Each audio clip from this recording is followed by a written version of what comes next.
25 years ago when we had this idea, I know Cheryl thinks she has this big vision. She always sees the forest, but I see the trees, and I was just trying to get to day after day.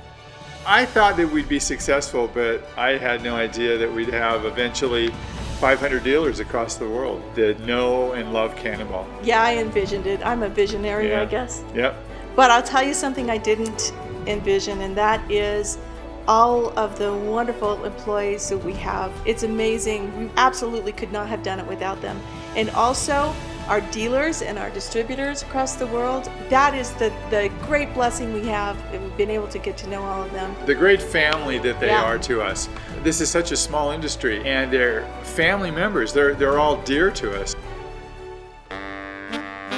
There were only 4 of us originally that are still here, and so we covered the whole gamut. I didn't do any of the music, I just mainly did the finances and developed operations for them. I've always liked Cannonball because it was a concept that they came up with. It came to fruition, and I like to see that. I have been with Cannonball since the beginning. Cannonballs for me has been stimulating and fulfilling. I'm Cheryl's sister. I get to work with the artist relations, the educators, the dealers. Before I came to work for Cannonball, I taught in the public schools band and orchestra for 30 years.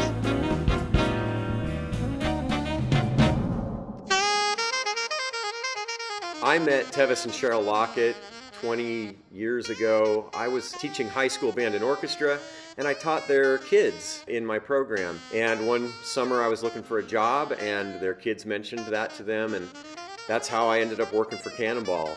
I have a bachelor's and a master's degree in music education and a doctorate in instrumental conducting, as well as saxophone performance.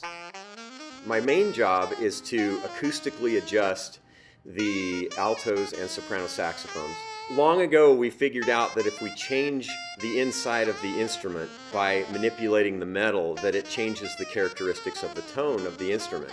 And over a long period of time, we've figured out where certain pitches are in the instrument and how to adjust those inside the bore to make them speak and be as resonant as possible. So that's where I spend most of my time, is adjusting that to make the horn really exciting to play and to be really in tune.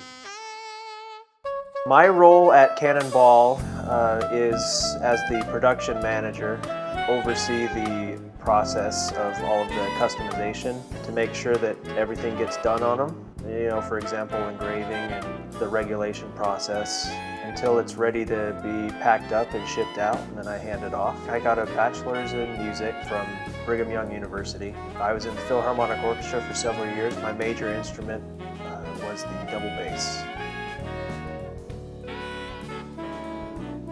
I met Rachel, Cheryl and Tevis's daughter, on social media. She added me as a friend. We hadn't known each other at all, but it's important to know that she initiated the contact. It was her idea. That was in 2012, and we've been married for 7 years. Cheryl and Tevis are my aunt and uncle. When I was younger, I started in junior high playing trumpet, and then when I went to high school, I started with saxophone, and I played on a all-black Gerald Albright signature series. I met Kaylee here at work. Her mom is Marietta, so we started dating. Things were okay for a minute, and then we got married, and we just recently had twins. One of my recent passion projects was with hand engraving. We, years ago, pioneered a lot of new techniques, tools, methods of hand engraving, and I found out that one of the most renowned hand engravers in the industry, who has built her career engraving out in Elkhart, Indiana, was about to retire, and I wanted to bring her out before she did and pass that art on to our staff. So she came out for a week, trained our staff of 8 hand engravers, and taught them the old art from, you know, we're talking the pedigree from the 1920s, the golden era of saxophone manufacturing, all the way up. So now we have the new and the old that we've mixed together with just these gorgeous pieces of art that we're making and offering to our customers. Our goal at Cannonball is to make the best musical instruments.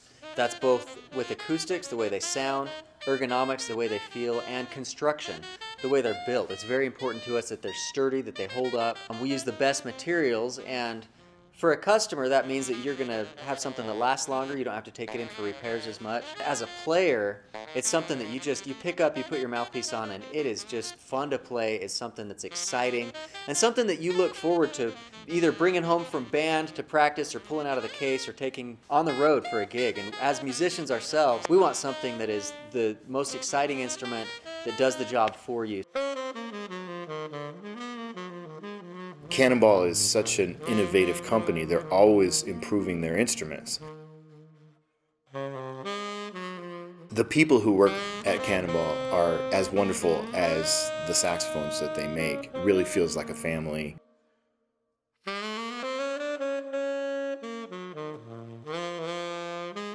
I feel extremely blessed to be a part of the organization. At Cannonball, we love innovations. You could be at Cannonball on any given day and somebody will come running out of their office and they say, hey, look what I just discovered, and it's really fun. Some of the discoveries are by accident. The beautiful stone buttons, that was an accident. And why did it happen? Because I wanted something more beautiful and different than anybody else in the industry. So we decided to try semi-precious stones. And on the day that they came, they were so beautiful. And the surprise was when we put them in, they really made the horn more vibrant, actually played better in tune as well. So we got busy and did a lot of tests, and we discovered the overtones. There was two ways we measured, and one was in the volume of the different overtones of the scale, and one was in the pitch of those different overtones.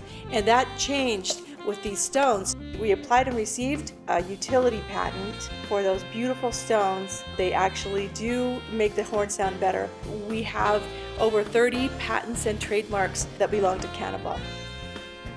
In our acoustical customization that we do to the saxophones, we have figured out where all the nodes and the antinodes are in the saxophone. We're so excited about every note, making sure that they all line up, that the overtones line up. We work on doing that on the inside of the bore as we customize the instrument. We love doing that.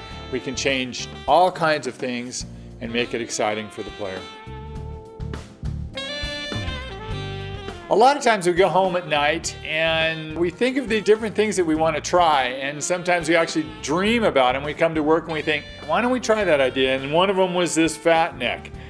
We thought there's an octave pip that goes in the top. What would happen if we moved that from the top to the bottom?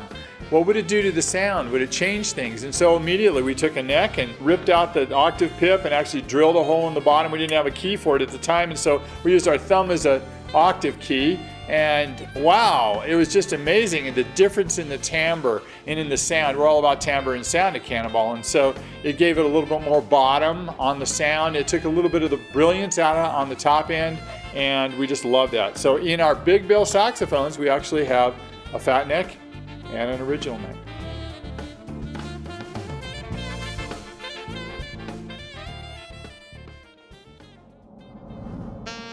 There was something that I really loved about some of the old saxophones, 30s and 40s. I love that great big fat sound that they used to get.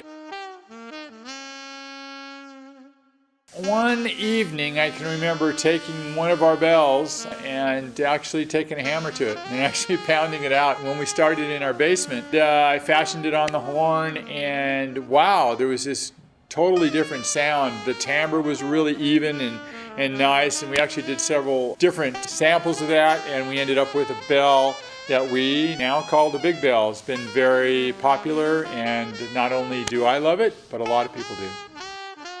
So I used to teach Gerald Tevis's children in junior high band. We became good friends, and they asked me to get involved with Cannonball Music with some of the trumpet design. And I've been doing that for about 13 years now. I do the brass design, and I do some prototyping. We do some testing on the instruments when they get in. We do acoustic adjustments to the instruments, quality control, and design. I've always been an avid gearhead when it comes to brass instruments, trying to figure out how it works and how to manipulate pitch and stuff like that. I used to stay up late at night in college and read papers on acoustics and materials and all kinds of stuff like that. It's just a passion of mine that I've always been involved in. I've endorsed Cannonball saxophones for the past 15 years, and I can tell you this.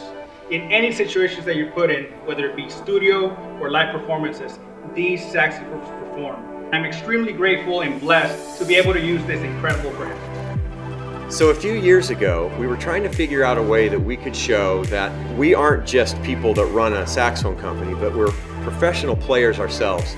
We also wanted to figure out a way that we could incorporate our artists into what we're doing. And so we came up with the idea of starting the Cannonball Band.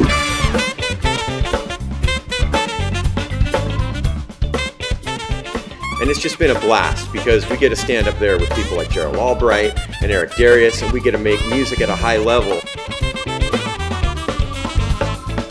The best part is that we know that we're using quality equipment that supports that.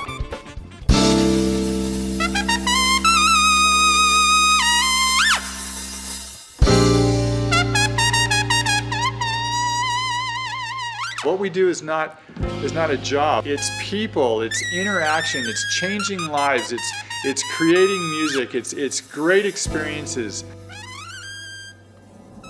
We have a special family in Taiwan that are true family. When Crystal got married, we were part of that, and her father asked me if that I would give a speech at her wedding. I was a little bit nervous. There was many people out there that have very large weddings in Taiwan, and I got up and my first line was in Mandarin Chinese, and they all clapped for me and thought that was so cool. They are still to this day, they are so dear to us. They are truly family.